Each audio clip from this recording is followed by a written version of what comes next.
Olá, boa noite, a paz a todos. Eu gostaria de compartilhar uma pequena reflexão, uma mensagem com você.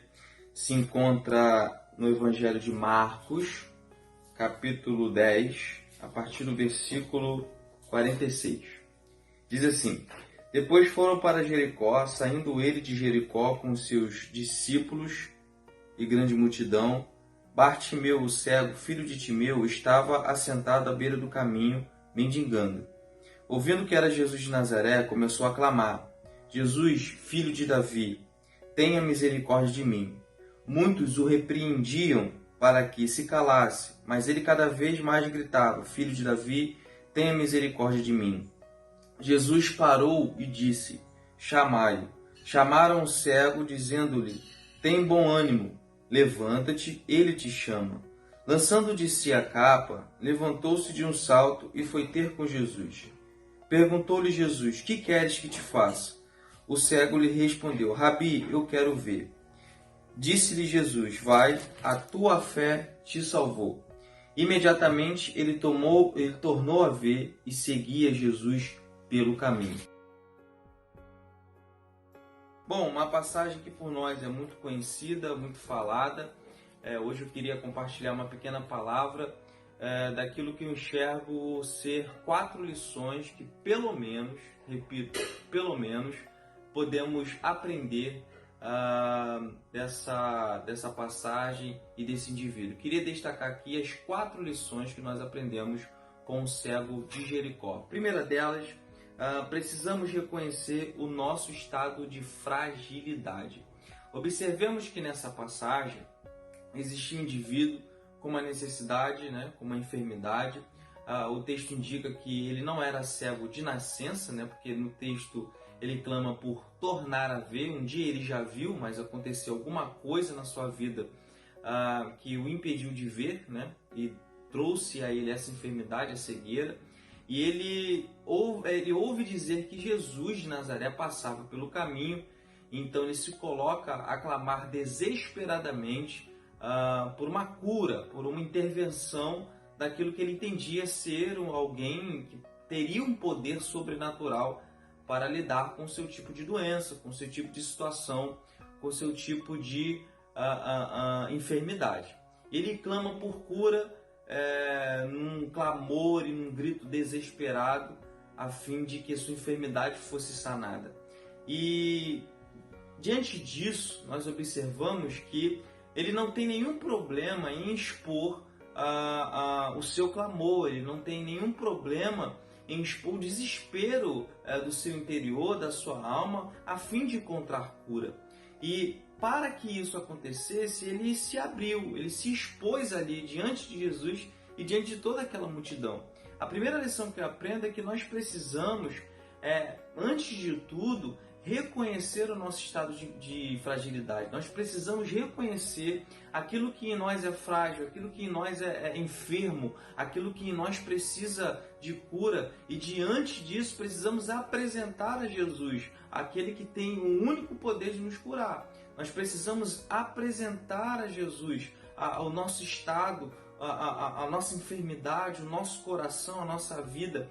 O que percebemos em muitos casos, que muitas vezes nós nos comportamos diante de Deus de uma maneira soberba, de uma maneira vaidosa, de uma maneira orgulhosa, o que nos leva a esconder quem nós somos, o que nos leva a esconder as nossas feridas. E nós não percebemos que o quanto mais escondemos as nossas feridas, escondemos os nossos machucados, escondemos as nossas enfermidades, mais isso pode feder, mais isso pode se agravar, mais isso pode nos encaminhar para um estado pior. E esse homem, esse cego de Jericó, ele não pensa em 2 vezes e clama desesperadamente por uma intervenção sobrenatural que advinha de Jesus para curar de fato a sua enfermidade, pois ele reconhecia o seu estado, reconhecia a sua enfermidade e também reconhecia que Jesus poderia curá-lo.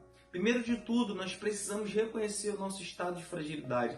Infelizmente, no caminho da cura, na fila da oração, nós nos comportamos como aquele que está manco, mas finge que está andando.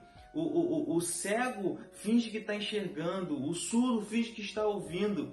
E nesse bailar de fantasias, nesse show de mentira, nessa apresentação daquilo que não somos, nos enganamos a nós mesmos. E esse cego de Jericó, ele se apresenta com a verdade do seu interior, mostrando que ele estava enfermo, de que ele precisava de cura, de que ele tinha fragilidades dentro de si e que Jesus poderia o curar. Nós precisamos apresentar as nossas fragilidades e reconhecer o nosso estado diante de Jesus. Segunda lição que nós aprendemos com esse homem: precisamos vencer a voz da opressão. Observamos que nesse texto ele é pressionado, ele é amedrontado pela grande voz da multidão, que basicamente dizia para ele: olha, homem, cale a boca, fique quieto. De repente o mestre não quer te ouvir, o mestre não quer ouvir os seus gritos. E o tempo todo essa multidão tentava impedir o seu clamor, impedir a sua manifestação, impedir o grito, o seu suspiro para com Jesus. Mas em nenhum momento ele teve medo, em nenhum momento ele parou por causa disso, em nenhum momento ele deixou que a voz da opressão da multidão pudesse impedir o seu clamor. Nós precisamos nos fazer a seguinte pergunta: diante dos desafios da vida, diante dos clamores do nosso coração ao Senhor, diante das enfermidades, dos problemas que nós vivemos no nosso dia a dia, a quem nós temos emprestado os nossos ouvidos? Ao clamor da multidão, a voz da multidão que muitas vezes nos oprime, que muitas vezes tenta nos causar medo, que muitas vezes tenta nos parar? Ou será que nós emprestamos os nossos ouvidos à voz do Senhor, que clama ao nosso interior que nós podemos caminhar mais uma milha, que clama ao nosso interior que nós podemos alcançar cura nele, que clama ao nosso interior que nós podemos ir além nele? A quem nós emprestamos nossos ouvidos? A quem nós emprestamos as nossas atenções? Existe uma voz interna que tenta nos impedir, como também existe uma voz externa, o clamor da multidão, que tenta nos impedir, fazendo com que obstáculos sejam criados para não nos achegarmos até Jesus. Só que nós precisamos vencer esses obstáculos, precisamos vencer todo o medo, precisamos vencer todas as limitações que o nosso ser ou que o nosso redor tenta nos impor. Precisamos sair das nossas tendas de limitações e se encontrar com Jesus, que é o único que pode mudar o nosso quadro. Terceira lição que eu aprendo é que o chamado de Jesus, ele muda a nossa realidade. Observemos que esse cego, ao ser convocado por Jesus, ao ser chamado por Jesus à sua presença, ele, num espaço de rápido tempo, larga a sua capa, levanta-se do chão e vai ter com Jesus. O que eu aprendo é que esse milagre do cego de Jericó não foi apenas uma cura no seu ambiente físico, mas também foi uma cura de uma condição. Levando-se em consideração que homens desse tipo, deficientes como ele era, tinha dificuldades de sobreviver nessa sociedade que não é como hoje, por exemplo, que temos um acesso maior a quem tem algum problema físico, a quem tem alguma dificuldade, alguma deficiência. Nessa época, um indivíduo como esse, nessa condição como esta, muitas vezes era obrigado a pedir esmolas na rua. E esse homem estava no chão, sentado, esperando, mendigando, esperando que alguém lhe desse alguma coisa para garantir o sustento daquele dia. E esse homem nessa condição é enxergado por Jesus. Esse homem é observado por Jesus e Jesus lhe dá atenção e transforma toda a sua vida. O que eu observo é que o olhar de Jesus, o chamado de Jesus, o nosso encontro com Jesus muda a nossa realidade, muda toda a nossa vida. E a partir do momento que Ele nos chama, a partir do momento que Ele nos convoca, é para que toda a nossa história seja transformada por Ele. O chamado de Jesus muda a nossa realidade. E quando esse homem se levanta, creio eu, que ele não se levanta mais como antes. E observe, ele não precisou ver Jesus. O milagre ainda não tinha acontecido. a sua visão ainda não tinha sido recuperada. Ele não precisou ver Jesus para se levantar e obedecer a sua voz. Ele apenas seguiu. Ele apenas ouviu e obedeceu. Ele não precisou ver Jesus para obedecer. Ele ouviu apenas uma ordem de Jesus e foi ter com Jesus a fim de alcançar o seu milagre.